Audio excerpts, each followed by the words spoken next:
পুরী বেড়াতে যাব আর সেখানে মাছ খাবো না, এটা তো হতেই পারে না। তাই প্রত্যেক বছরের ন্যায় কিন্তু চলে গেছিলাম পুরীর মাছ বাজার থেকে মাছ কিনতে। মেনলি কিনেছি ইলিশ আর গলদা চিংড়ি। হ্যাঁ, কারণ ওখানের ইলিশ আর গলদা চিংড়িটা না খেলে সত্যি যেন কিরকম কিরকম লাগে। এবার তোমরাও কিন্তু পুরীর মাছ বাজার থেকে মাছ কিনতে পারো, কিন্তু ভাবছো তো ওইগুলো কিনে কি করে খাবো। ওখানেই কিন্তু আমরা রান্না করতে দিই। মানে মাছ বাজার থেকে বেরিয়েই একদম মাছ বাজারের অপোজিটেই রয়েছে ঝন্টুদার দোকান।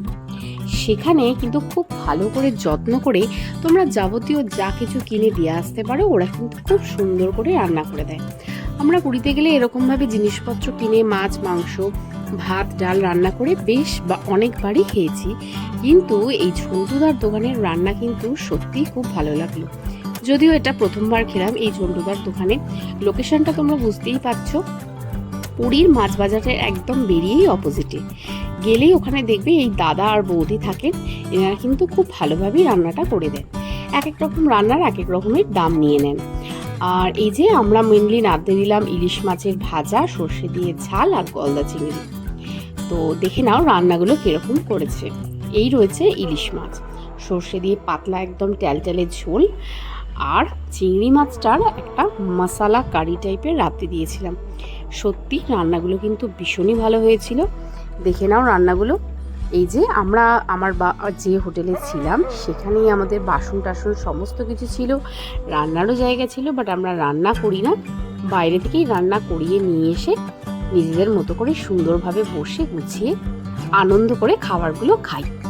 আর কিন্তু এই যে কয়েকটা মাছ কিন্তু আমাদের ইলিশ ভেজেও দিয়েছিল, কারণ গরম গরম ভাতের সাথে ইলিশ মাছের তেল আর ভাজা খাওয়ার আনন্দটাই আলাদা।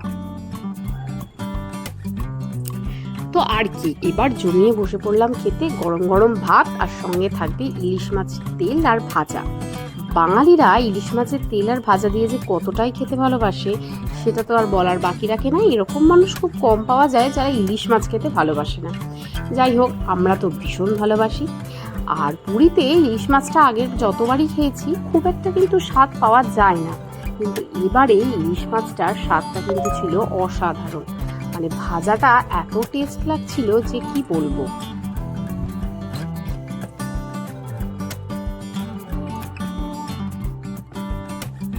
এবার পাতে পড়ে যাচ্ছে চিংড়ি।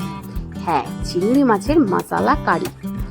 আর সত্যি কথা বলতে হোটেলে গিয়ে যদি এরকম ইলিশ বা চিংড়ি খাওয়া হয়, এক পিসের দাম যা নেবে বাপরে বাপ, ও খেয়ে তো আমাদের মন ভরবে না।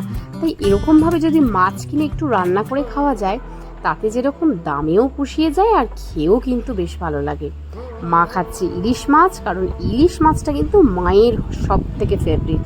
আর মা বলে দিয়েছে হ্যাঁ মানে ব্যাস, বুঝতেই পারছো খুবই ভালো হয়েছে, নইলে সচরাচর উনি কিন্তু বলবেন না। আর দেখো এই চিংড়ি মাছের সাইজটা কিন্তু মন্দ নয়। তাহলে আর কি, এইভাবেই বেশ মাছে ভাতে আমাদের দুপুরের লাঞ্চটা আমরা খেয়ে ফেললাম। পুরীতে যখনই যাব একটা দিন কিন্তু এরকম মাছ কিনে রান্না করে খাওয়া আমাদের অবশ্যই চাই। তাহলে চলো ভিডিওটা এখানেই শেষ করলাম। ভালো লাগলে লাইক করতে ভুলো না, চ্যানেলে নতুন হলে সাবস্ক্রাইবটা অবশ্যই করে দাও।